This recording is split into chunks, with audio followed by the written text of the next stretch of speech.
नमस्कार, मैं हूँ सोनिया शर्मा और आपके भीतर बैठे नारायण को मैं प्रणाम करती हूँ। आपके भीतर बैठी शक्ति माँ भगवती को मैं प्रणाम करती हूँ। आज हम बात करेंगे एक शब्द हम बहुत इजीली बड़े कॉमनली यूज करते हैं। वो शब्द है गुरु। गुरु दो सिलेबल से मिलकर बना है। एक गु जो कि गुह्य है या डार्कनेस कह सकते हैं, जो हिडन है, दिखाई नहीं दे रहा है। एक रू, रुद्र का जो शॉर्ट फॉर्म है वो रू लिया हुआ है इसमें। जो अंधकार का विनाश कर दे वह गुरु है। अंधकार क्या हुआ कि हम अपने आप को नहीं पहचानते हैं, हम जानते ही नहीं हैं कि हम कौन हैं।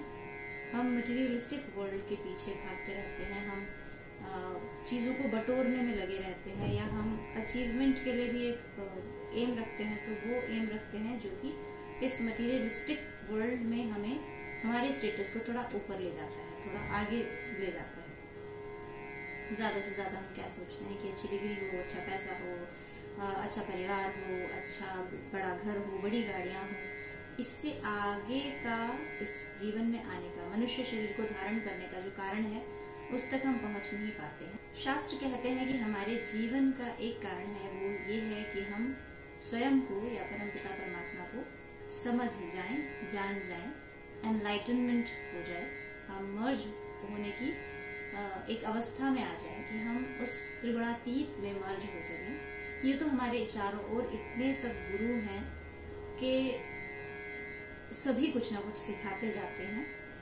सबसे पहली जो गुरु है वो माँ है, उसके बाद पिता है, उसके बाद परिवार है, उसके बाद आपके चारों ओर का एनवायरनमेंट है, उसके बाद आपके जीवन में घटने वाली हर घटना जो आपके साथ हो रहा है वो सब आपके गुरु हैं। यहाँ तक कि एक चींटी, एक मकड़ी, एक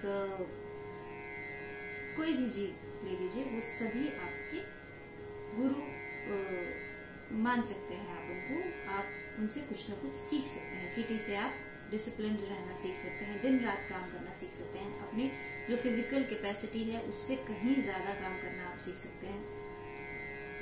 मकड़ी से आप जान सकते हैं कि हम जीवन में कितनी भी कठिनाई आए, कितनी भी हमें ऑब्स्टिकल्स हमें देखने पड़े, हम अपने काम में लगे रहें, हम नहीं देखेंगे हमारा काम का रिजल्ट क्या होगा, हम उस काम में जुटे रहें जो हमारा अभी कर्तव्य करना है। तो हमारे चारों ओर गुरु ही गुरु हैं। हम इन गुरुओं के माध्यम से उस गुरु तक पहुंचते हैं जो हमारे भीतर गुरु बैठा है, या जो परमपिता परमात्मा है। इस परमपिता परमात्मा या आदि गुरु तक पहुंचने के लिए जो मीडियम है वो इस फिजिकल वर्ल्ड में जिन्हें भी आप गुरु मानते हैं, चाहे वो कोई आपके इष्ट हैं या फिजिकल वर्ल्ड में जो कोई गुरु हैं, योगी हैं, संत हैं, महात्मा हैं, कुछ भी हैं, कोई भी हैं, उन्हें अगर आप गुरु मानते हैं तो एक माध्यम है आपको भीतर बैठे गुरु से मिलाने का या परमपिता परमात्मा से मिलाने का। परमपिता परमात्मा आदि गुरु माने गए हैं, सुप्रीम बीइंग है, वही सब कुछ सबको सिखा रहे हैं। उन आदि गुरु से प्रार्थना करने के लिए या उन आदि गुरु को प्रणाम करने के लिए या उन आदि गुरु पर ध्यान करने के लिए जो मंत्र दिया जाता है वो, यूं तो आपके गुरु जो मंत्र देते हैं वो ही गुरु मंत्र है। अगर आपके पास कोई गुरु मंत्र नहीं है तो आप चांट कर सकते हैं, ओम ह्रीम श्री गुरुभ्यो नमः। ओम हो गया प्रणव उच्चारण या वो साउंड, वो अक्षर जो कि आपको जोड़ता है आपके भीतर के परमात्मा से। अ, ओ, म और फिर एक साइलेंस, अकार, उकार, मकार, सुप्तावस्था, जागृतावस्था, स्वप्नावस्था, फिर तुरीयावस्था। ये चार अवस्थाएं आपके जीवात्मा की अवस्थाएं हैं। आपका लक्ष्य जो है वो तुरीयावस्था है।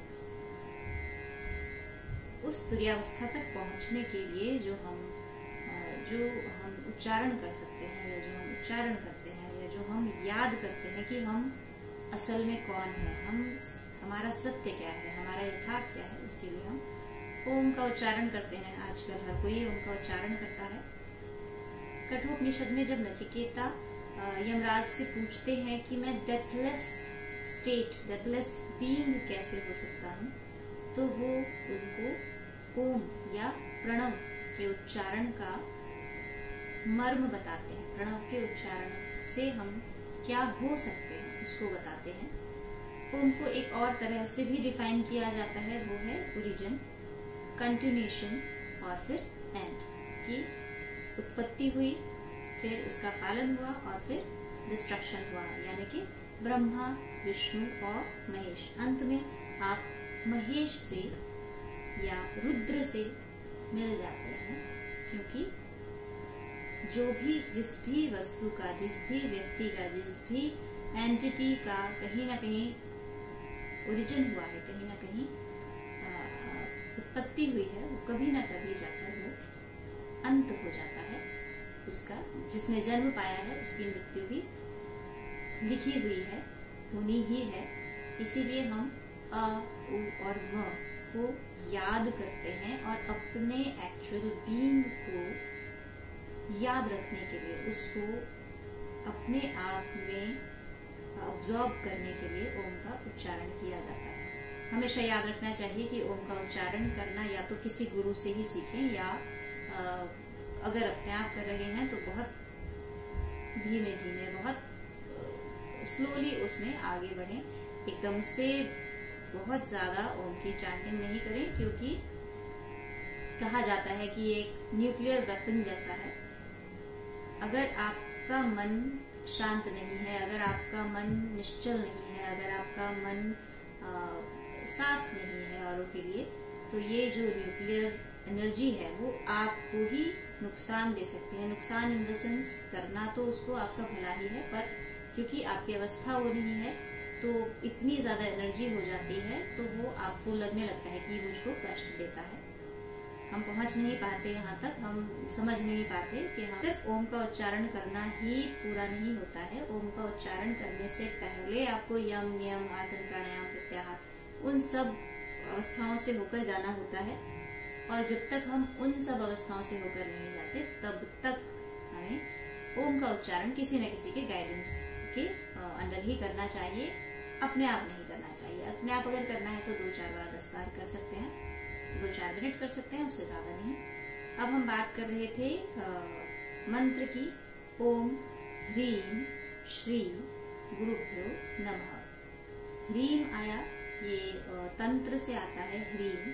ये ह्रीम जो है वो आदि शक्ति को, या आपकी कुंडलिनी शक्ति को, या आपके भीतर जो भी अवस्था है, जो भी एक्टिविटीज हो रही है, जो भी आपको बल मिल रहा है, वो इसी शक्ति से मिल रहा है। जब तक ये शक्ति जागृत होकर सदाशिव से मिलने के लिए या सदाशिव में नहीं मिल जाती है, तब तक एनलाइटनमेंट या प्योर ब्लिस तक आप नहीं पहुंच पाते हैं, या यूं कहें कि परमानंद तक आप नहीं पहुंच पाते हैं। तो यही जो शक्ति है, ये जो कुंडलिनी है, इसी को हम याद कर रहे हैं। एक बीज मंत्र है तंत्र से लिया हुआ, ये ह्रीम। और ये बीज मंत्र क्या होता है कि बीज जैसे ये मिट्टी में डाल दिया गया है, और आज नहीं तो कल जब भी ये सही अवस्था पाएगा, सही समय पाएगा, सही एनवायरनमेंट पाएगा, ये एक वृक्ष के रूप में बड़ा हो जाएगा। और ये वृक्ष क्या है? ये परम ज्ञान है, और ये परमात्मा की ओर ले जाने वाला या जागृति वाला या ज्ञान वाला वृक्ष है, जो आपके भीतर आपको अपने आप से मिलाने में बहुत बड़ा रोल प्ले कर सकता है। कोई भी अक्षर क्या है? कोई भी अक्षर है जिसको क्षर नहीं किया जा सकता, जिसको समाप्त नहीं किया जा सकता। जैसे कि कोई भी उच्चारण है, जैसे कि कोई साउंड है, रीम को लेकर अगर हम समझें तो रीम जो है वो अक्षर है जिसका क्षय नहीं होता, जो कभी भी समाप्त नहीं होता, जिसको कभी भी नष्ट नहीं किया जा सकता, वह नष्ट होता नहीं। तो ह्रीम, ये बीज मंत्र जो है वो इसी तरह के अक्षर होते हैं जो कभी भी समाप्त नहीं होते। हमें हमारे सत्य से मिलाने के लिए, हमें हमारे सदाशिव से मिलाने के लिए, कुंडलिनी को सदाशिव में समा देने के लिए ये मंत्र, ये बीज मंत्र हमेशा हमारे लिए काम करते रहते हैं। ओम ह्रीम श्री। श्री समृद्धि को, महालक्ष्मी को भी कहा जाता है, श्री किसी को भी सम्मानजनक आप भाषा प्रयोग करते हैं, तो जब किसी को बुलाते हैं तो श्री करके बुलाते हैं। उसके लिए आप श्री यूज करते हैं। ओम ह्रीम श्री गुरुभ्यो नमः। उन गुरु को, जो परमात्मा, जो परम पिता हमारे भीतर हैं, या जिन्हें भी हम मानते हैं, जो भी परम पिता हम मानते हैं, उनको नमः, मैं नमस्कार करता हूँ, मैं प्रणाम करता हूँ। ये मंत्र हम अपने भीतर बैठे गुरु को प्रणाम करने के लिए यूज कर सकते हैं। हम उनको प्रणाम करने के लिए, उनको याद करने के लिए ये मंत्र को यूज किया जा सकता है, जिन्हें हम गुरु मानते हैं, चाहे वो कोई भी है। फिजिकल वर्ल्ड में कोई गुरु है आपके, या किसी ईष्ट को आप गुरु मानते हैं, उनके लिए भी आप ये मंत्रोच्चारण कर सकते हैं। ये जब भी आपकी इच्छा हो, ये तो आप एक माला कर सकते हैं कभी भी, जब आपका मन हो, रोज एक माला कर लीजिए। ओम ह्रीम श्री गुरुभ्यो नमः। कोशिश करें कि अपने भीतर के गुरु, अपने बाहर के गुरु, सभी को प्रणाम करते चलें। आपको लगता है कि आपसे कोई क्लेश करता है, या कोई आपकी नहीं बनती किसी से, तो भी आंखें बंद करके मन ही मन उनको प्रणाम करें। वो भी गुरु हैं, वो भी परमपिता परमात्मा है, किसी न किसी रूप में आपके पास आए हैं, कुछ न कुछ सिखाना चाहते हैं। अच्छा बुरा सही गलत, हर कोई कुछ न कुछ आपको सिखा रहा है। इसलिए सभी को गुरु माने, क्योंकि वो ऑल परवेडिंग है, हर जगह वही मौजूद है, सिर्फ वही है। तो हर जगह, हर किसी में उसको ध्यान करें, उसको देखने की कोशिश करें। रात को सोने से पहले एक बार कुछ सेकंड्स के लिए बैठ जाएं, आंखें बंद करें, उन सब लोगों को प्रणाम करें, उन सब घटनाओं को प्रणाम करें जो आपको आज दिन में घटी है, जो दिन में आपको मिले हैं।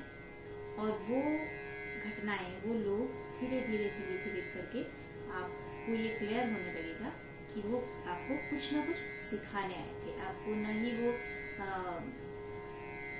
परेशान करने आए थे, न ही वो आपको कुछ खुशी देने आए थे, कुछ नहीं। वो सिर्फ आपको कुछ न कुछ लेसन देने आए थे, कुछ न कुछ आपको सिखाने आए थे, जिससे आप अपने आप से मिल सके। आशा करती हूँ कि ये जो मंत्र है वो आपके काम आएगा, आपको आपके भीतर के गुरु से मिलने में सहायता प्रदान करेगा। उत्तर कोटि कोट कर लिया जाए तो हम समझ पाते हैं कि हम कोई भी उच्चारण क्यों कर रहे हैं, क्योंकि सिर्फ शब्द बोलने से या सिर्फ कोई साउंड कहने से काम तो वो करता है, पर अगर हमें पता हो तो हम उसको डेडिकेट होकर कर पाते हैं। एक और बात इसमें कि क्योंकि हर जगह गुरु है, हर चीज में गुरु है, तो आप बाहर फिजिकल वर्ल्ड में गुरु है तो बहुत अच्छा है कि आप चरण स्पर्श कर सकते हैं, लेकिन क्योंकि हर जगह वो है, हमारे भीतर भी वही है, तो आप कहाँ अपना सर झुकाएंगे। तो उच्चारण करते हुए आप आंखें बंद करें, आप अपने मन में सोचें कि एक सुंदर सा एक सफेद लोटस है, सफेद कमल है, उसके ऊपर बहुत छोटी छोटी पादुकाएं हैं। ये यूं समझिए कि आपके गुरु की पादुकाएं हैं, ये आपके गुरु हैं जो आपके भीतर, गुरु फिर से याद दिलाऊंगी, गुरु वह है जो आपके भीतर के अंधकार को समाप्त करता है। वो गुरु आपके भीतर आ रहा है, वो गुरु आपके भीतर समा रहा है, उज्जवल कर रहा है आपके आंतरिक जीवन को, आपके आंतरिक संसार को। उस पादुका पर, उन दोनों पादुकाओं पर, वो पादुकाएं किसी भी तरह की हो सकती हैं, वो पादुकाएं आपको जैसे भी चाहिए, कोई मेटल की चाहिए, कोई वुडन चाहिए, कोई भी कलर हो चलेगा। उन पादुकाओं पर ध्यान करें और उन पादुकाओं को प्रणाम करें। उन पादुकाओं पर ध्यान करते हुए आप ये मंत्रोच्चारण करेंगे तो आपको नजर आएगा कि धीरे धीरे आपके भीतर की तामसिक वृत्ति या तम या तमस को समाप्त करते जाते हैं आपके भीतर के गुरु। और ईश्वर से प्रार्थना करती हूँ कि आप ये मंत्रोच्चारण कर सकें, रूटीन में कर सकें, और आशा करती हूँ कि ये वीडियो आपके किसी काम आएगा। और इसी आशा के साथ प्रणाम। आपके भीतर बैठे ईश्वर को, आपके भीतर बैठे नारायण को